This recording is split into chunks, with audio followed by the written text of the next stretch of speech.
Yes, Commander? Carry on, Presley. Yes, ma'am.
I prefer gold to silver, you know, for my medal.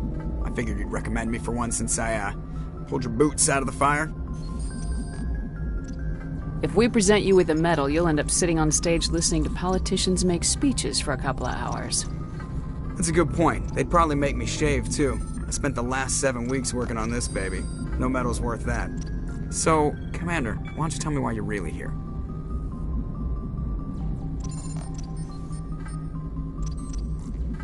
How'd you end up joining the Alliance? Look, if you're looking for an inspirational tale of the crippled kid overcoming impossible odds, you're gonna be disappointed. My mother was a civilian contractor working for the Alliance. I basically grew up on the Arcturus station back when they were building up the fleets.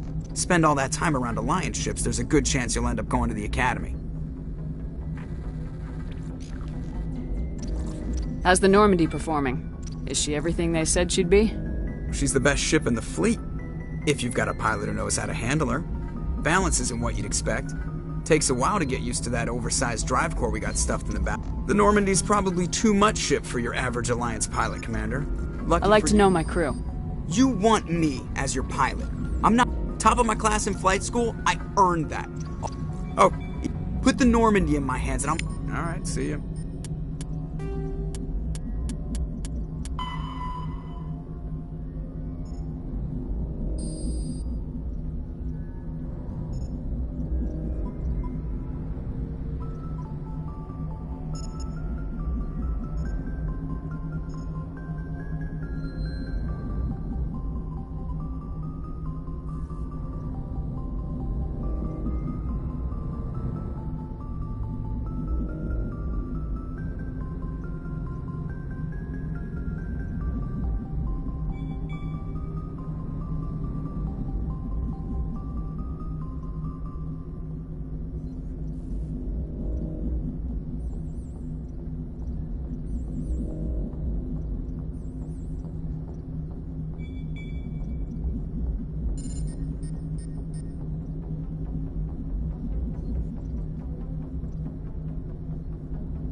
The Normandy.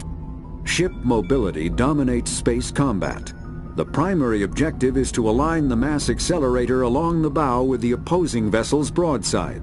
Battles typically play out as artillery duels, fought at ranges measured in thousands of kilometers, though assaults through defended mass relays often occur at knife fight ranges, as close as a few dozen kilometers.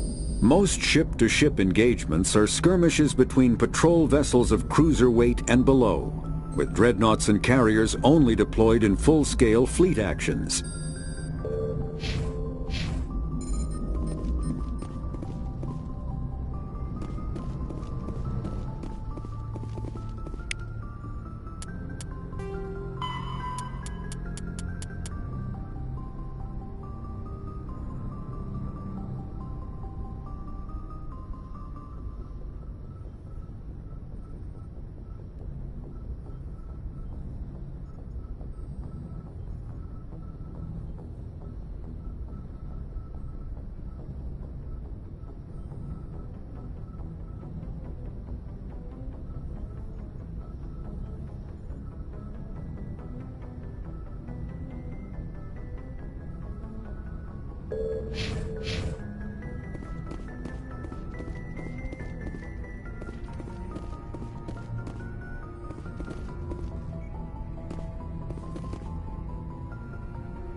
Commander, do you have a minute? I always make time for my officers. Off the record, I think there's something wrong here. This Saren is looking for records on some kind of galactic extinction, but we can't get backup from the Council? Sorry, Commander. There's writing on the wall here, but someone isn't reading it. The Council doesn't want to believe anything's wrong. I'd call it human nature, but... I hear you. It just seems like a group that's been around as long as the Council should see this coming. I mean, it's funny, we finally get out here, and the final frontier was already settled. And the residents don't even seem impressed by the view. Or the dangers.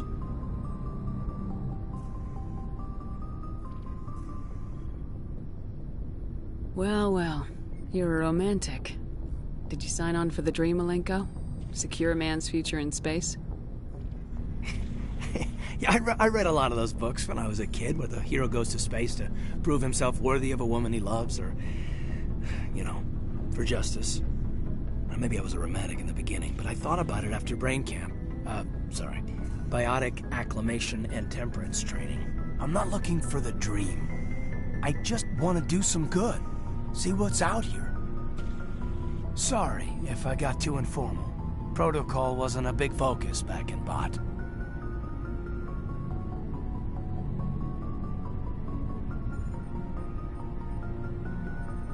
Tell me about it. Biotic acclimation and temperance didn't last past the airlock. To the kids they hauled in, it was brain camp. Sorry, hauled in is unkind. We were encouraged to commit to an evaluation of our abilities so an understanding of biotics could be compiled. There are worse results of accidental exposure to element 0 in the womb. Beats the brain tumors some kids grew up with.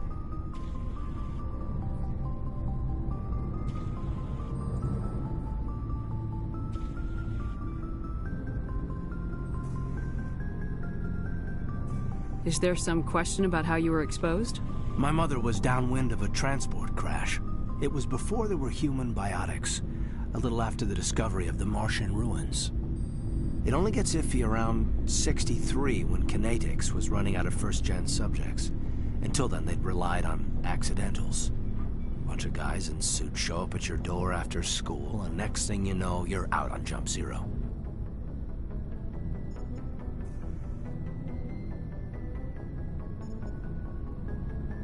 Jump Zero is Gagarin Station, right? What's it like?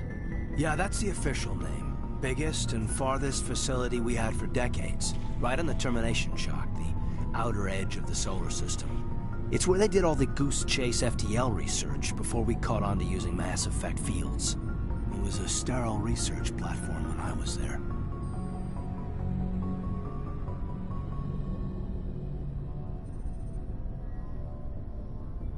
There were other kids in the same boat, right? At least you weren't alone out there. That's true.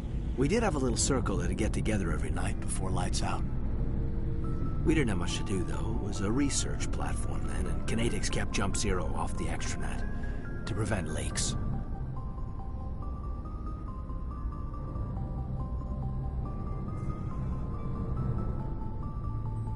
Then you must have had plenty of time to get to know each other.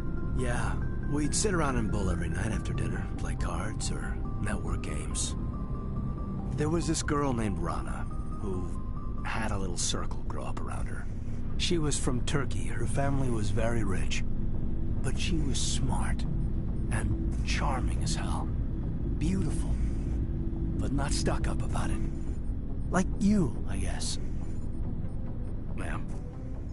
Sounds like she was special to you. She was. Maybe she felt the same. But things never felt together. Training, you know. You know of any intentional exposures for certain? No one knows. Doesn't mean they didn't happen. As big as the exposures were, it was hard to track down accidentals.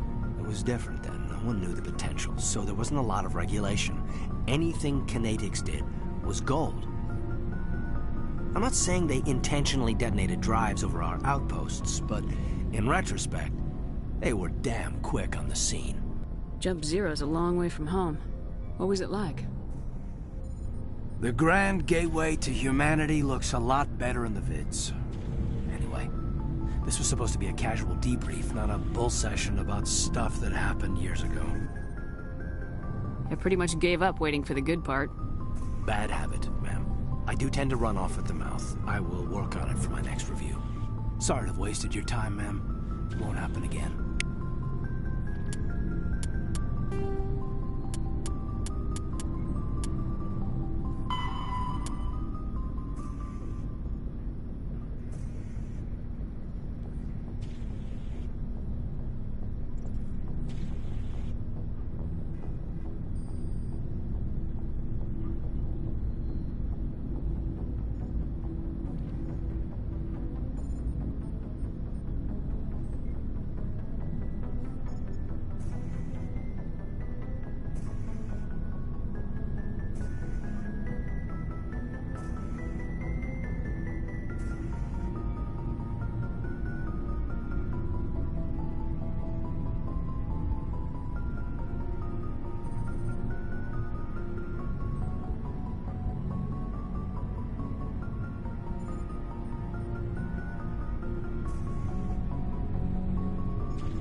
Yes, Commander?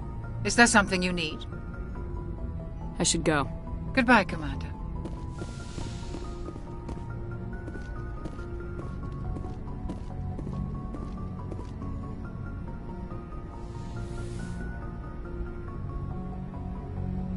Commander, are you coming to check up on me?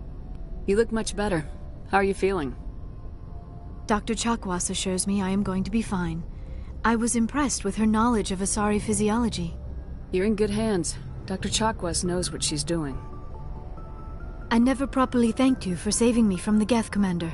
If you hadn't shown up, I'm just glad we got there in time. So am I. I know you took a chance bringing me aboard this ship. I have seen the way your crew looks at me. They do not trust me. But I am not like Benezia. I will do whatever I can to help you stop Saren.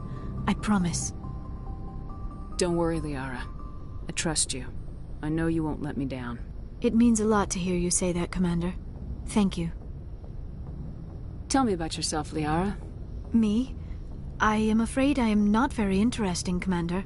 I spend most of my time on remote digs, unearthing mundane items buried in long-forgotten Prothean ruins. Sounds dangerous. And lonely.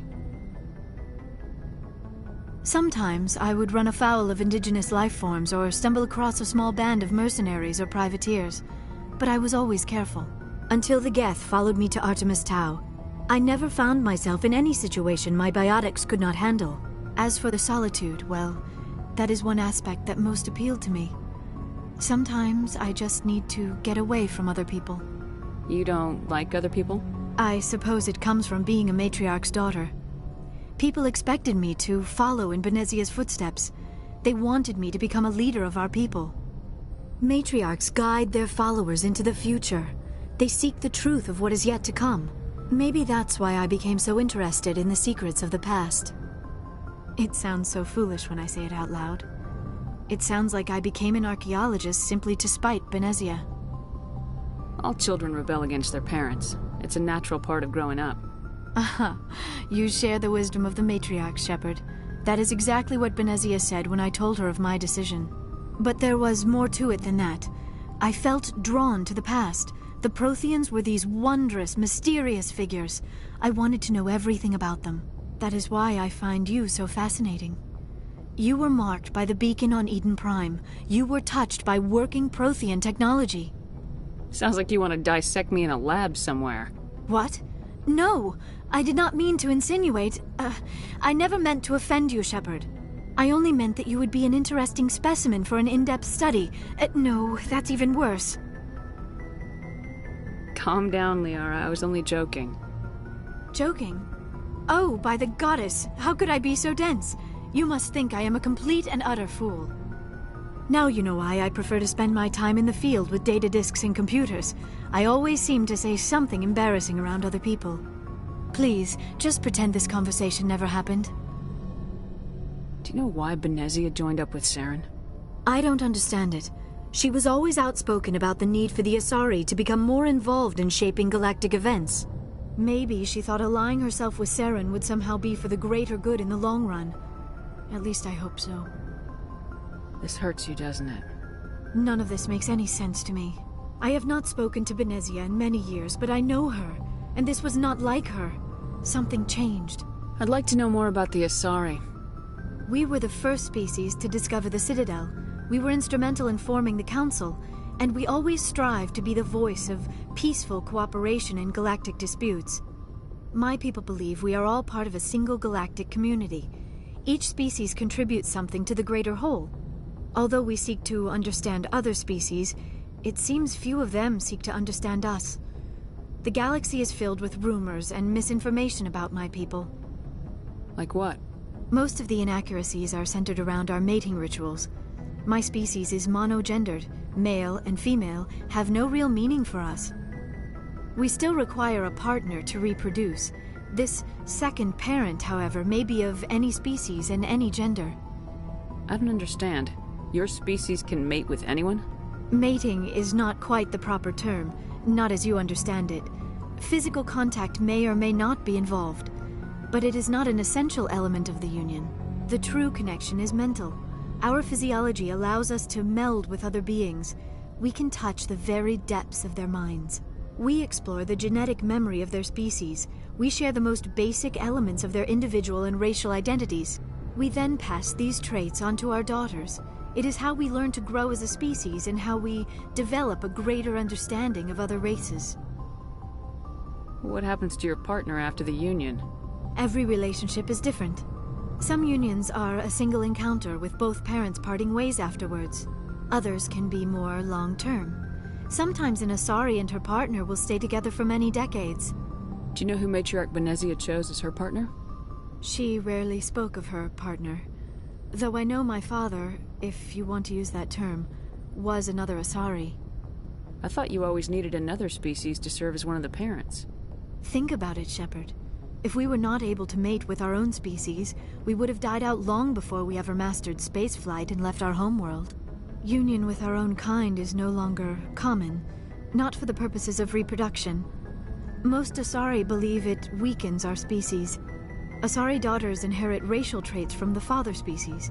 If both parents are Asari, then nothing has been gained, or so conventional wisdom would hold. I am what is sometimes called a pureblood. Though no Asari would ever be cruel enough to say the word to my face, it is a great insult among my people. It is possible Benezia's partner was embarrassed by their union. She may have been too ashamed to publicly acknowledge me as her offspring. Maybe she wanted to meet you but couldn't. Something could have happened to her. Maybe she passed away. You might be right. I hope you are. But I have no way to know for sure. Benezia never spoke of her partner. Whatever happened, it caused her too much pain to dwell on it. She raised me by herself, though that is not uncommon. Many Asari raise their children alone, particularly if the father species is short-lived. Often the partner will pass on long before the child reaches maturity.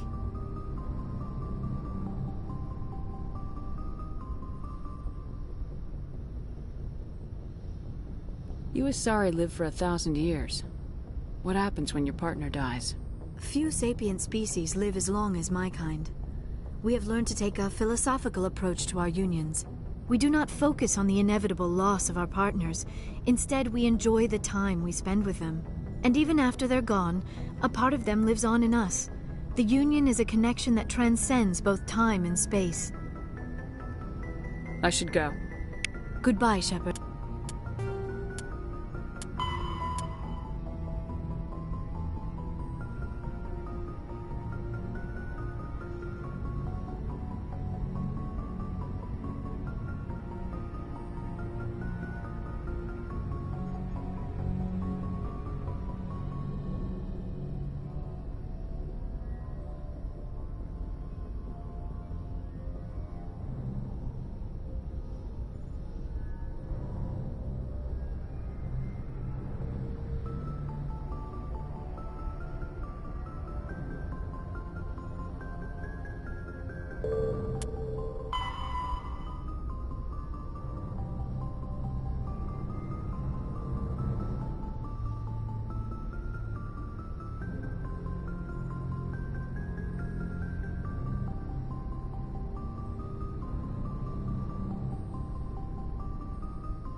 Yes, Commander? Is there something you need? I should go. Goodbye, Commander.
something I can do for you, Commander.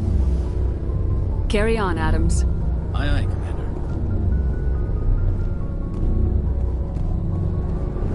Oh, hello, Shepard. Are you okay? I don't know. Your ship is amazing, and your crew's been really great to me. Especially your chief engineer. But I just sort of feel out of place. The Normandy runs so smooth it feels like we're not even moving. And the engines are so quiet. How do you sleep at night? The silence wakes you up? Back on the flotilla, the last thing you want to hear is silence. It means an engine's died or an air filter shut down. I guess you don't have to worry about that here. But old habits die hard. But it's more than just the silence. This ship feels so empty. It's like half the crew is missing. Back home, I couldn't wait to go on my pilgrimage. I couldn't wait to get away from the crowds. Now that I'm out here, I kind of miss them. Sometimes we don't appreciate what we have till it's gone. That's true. I'm starting to wonder if that's what the pilgrimage is really about. It's given me a whole new perspective on my people and our culture. You know, there's always a few who go on their pilgrimages and never return. I always assumed something bad happened to them. But maybe they just wanted a different life. You do plan to return to the migrant fleet, right? I could never abandon my people, Shepard. I will go back eventually. But we have to stop Saren first. Otherwise, I might not have a home to go back to. I should go. See you later.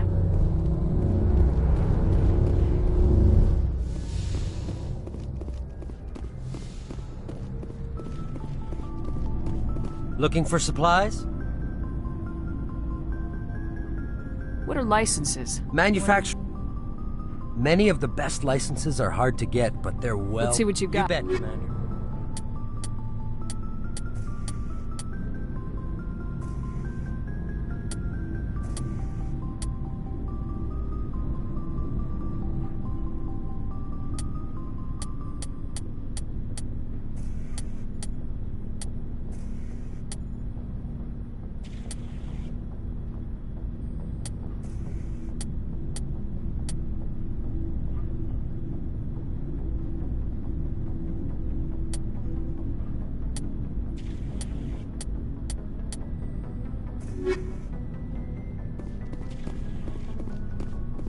Commander, how are you? Why did you want to be a C-Sec officer in the first place? That's a good question. There were several reasons, I guess. Like what? Probably the same as most officers. I wanted to fight injustice, wanted to help people. I guess my father had something to do with it too. He was C-Sec, one of the best. I grew up hearing about his accomplishments or seeing his picture on the vids after a big arrest. He's taking my resignation pretty hard. That's tough. But you'd think he'd be impressed you're going after Saren. My father's a C-Sec man to the bone. Do things right or don't do them at all, he says. He thinks I'm being too rash, too impatient. He's worried I'll become just like Saren. He actually talked me out of becoming a Spectre when I was younger, for the same reasons.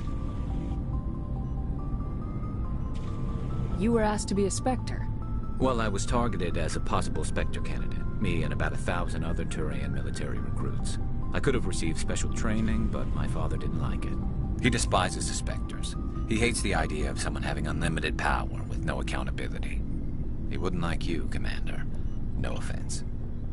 I suppose I can understand his concern. You can. But Saren's not going to play by our rules, C-Sec's rules. If you want to nail Saren, you need to send someone who isn't restricted by policies and procedures. Just because you can break the rules doesn't mean you should. I don't need to stoop to Saren's level to stop him.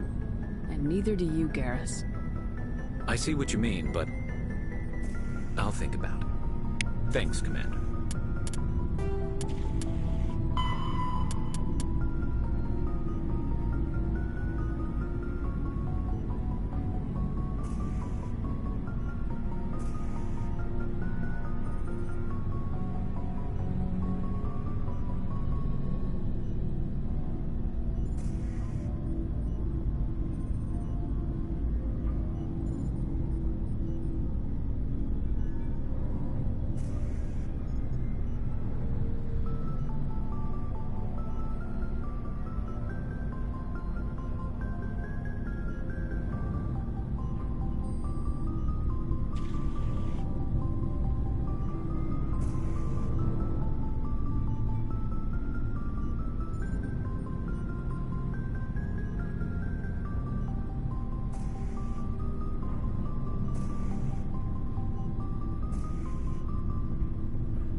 So, we've got Saren on the run. It won't be long now. Saren's good, but I'm better. Good. He's rotten. To the core. I could tell as soon as I met him. Why didn't you tell me this sooner? I would've if I thought it was important. I think I'd like to hear about it just the same. This was a while ago. A bunch of mercs were bragging about a job out near the edges of the Terminus systems. They said it paid well and the boss was never around to ride them. They said he was looking for more men, too. So I checked it out. I didn't know Saren was openly recruiting mercs. It wasn't that open, and he only showed his face once. We'd been raiding ships in the area for months when we took out this massive cargo freighter. Our biggest haul yet. I was on board checking bodies for valuables, looking for some extra credits. That's when I saw him. What did Saren want with the ship? I don't know what he wanted. He was just moving through the ship, watching. Couple of the mercs called him by name, but he never spoke to them. Never spoke to anyone. I had a really bad feeling about him, so I got the hell out. Didn't even wait to get paid. What kind of cargo was the freighter carrying? What was Saren after? I don't know. All I saw on that ship was food and medical supplies. There were some basic weapons, but nothing big. If there was anything of value on that ship, I didn't see it.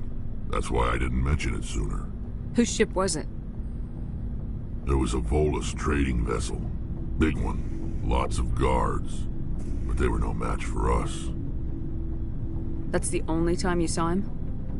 Yeah. Didn't even know who he was. Still wouldn't if I hadn't joined up with you.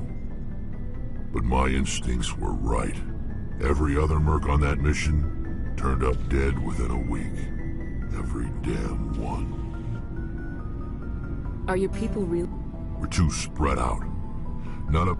Shepard.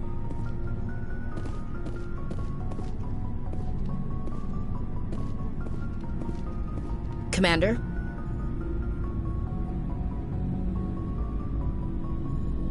Do you have a few minutes to talk? Sure. I was hoping to get a minute of your time off the record. I keep an open door policy. If you have any concerns, lay them on me. All right.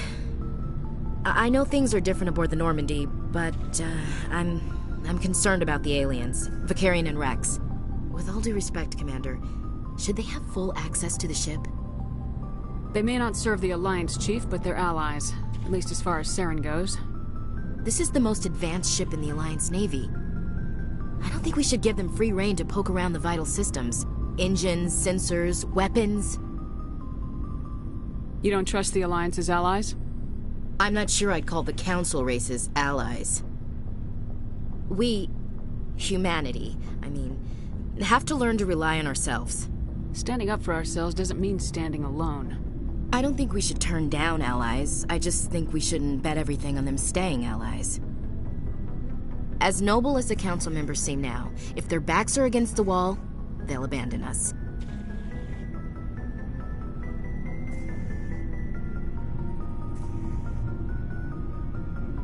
You got a pessimistic view of the universe, Williams. A pessimist is what an optimist calls a realist. Look, if you're fighting a bear and the only way for you to survive is to sick your dog on it and run, you'll do it. As much as you love your dog, it isn't human. It's not racism, not really. Members of their species will always be more important to them than humans are. These seem like deeply held beliefs, Williams. What made you think this way? My family's defended the Alliance since it was founded. My father, grandfather, great-grandmother, they all picked up a rifle and swore the oath of service. I guess we just tend to think of Earth's interests as our own. It doesn't sound like you've worked with aliens before. No, ma'am. Mainly I've been groundside, part of the surface garrison forces. I did get a rotation on a space station for training. Every Marine a rifleman, every rifleman ZG certified. That's odd. Your record is spotless and your technical scores are exemplary. You should be serving with the fleet. Anyway, that's why I haven't served with many aliens, Commander. I never knew my family. Grew up an orphan on Earth. Anybody in your family I'd have heard of? Couldn't say, Commander. So why are you out here? Just trying to get away from Earth?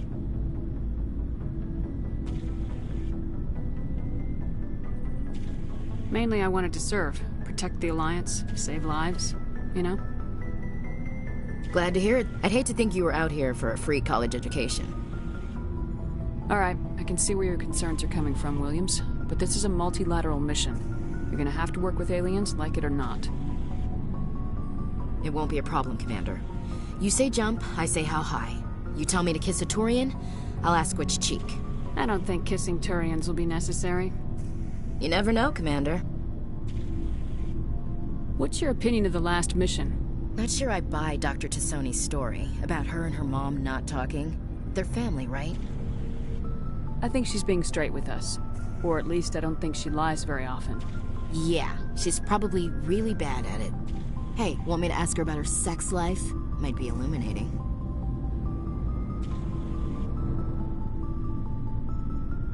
I don't think she's used to teasing. Good-natured or otherwise. No fun, Commander. Too bad those ruins got destroyed. I mean, they lasted thousands of years. That's impressive.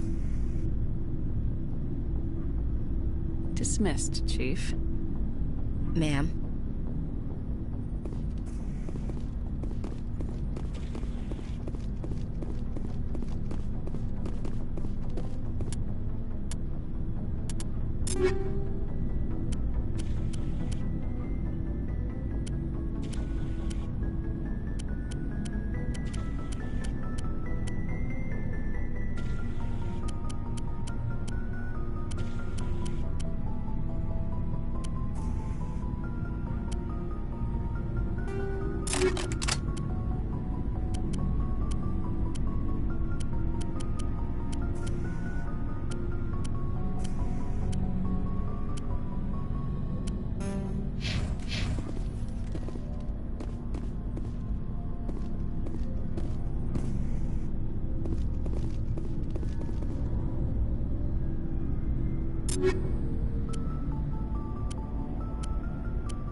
Yes, Commander?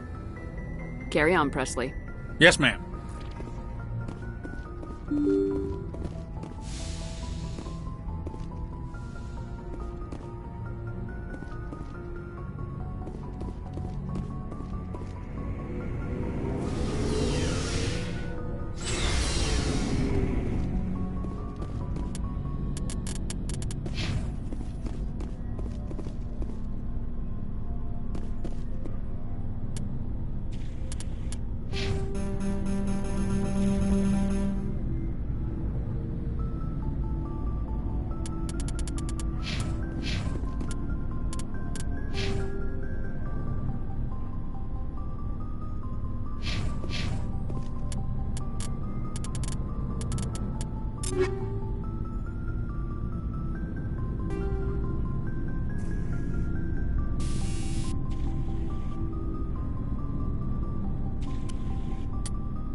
Looking for supplies?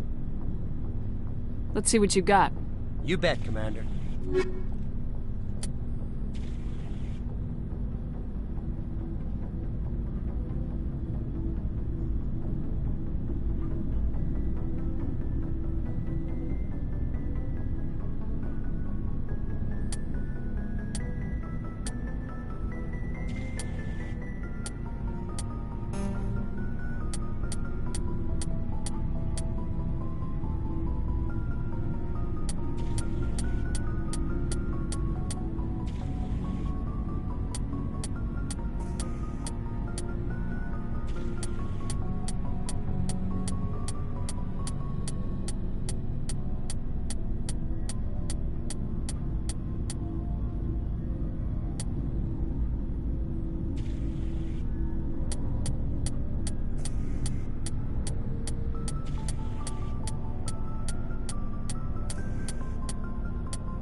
Message coming in. Patching it through. Commander Shepard, my name is Nasana Dantius. I have a job for you. I can't say any more in an unsecured communication. If you're interested in hearing my offer, meet me on the Citadel so we can talk in person. I'll be waiting in the Diplomat's Lounge on the Presidium.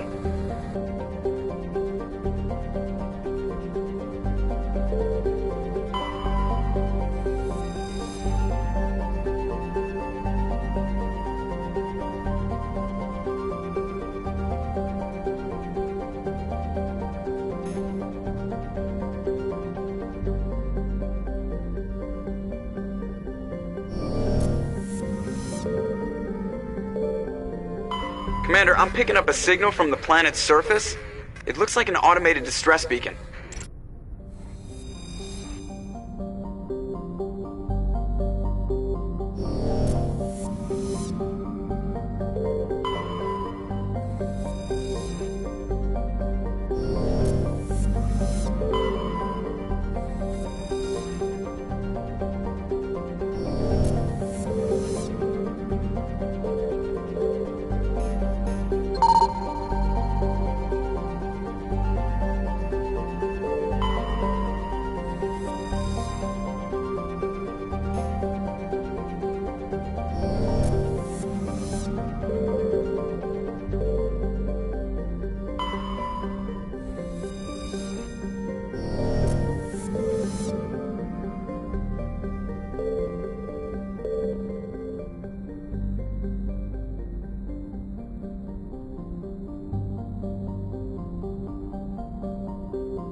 Let's get moving. Just lead the way.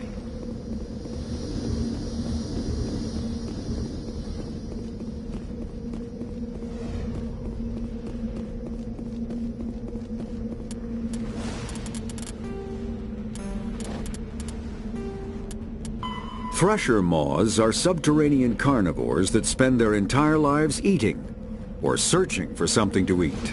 Threshers reproduce via spores that can lie dormant for millennia, yet are robust enough to survive prolonged periods in deep space and atmospheric re-entry. As a result, thresher spores appear on many worlds, spread by previous generations of space travelers. The body of a thresher never entirely leaves the ground.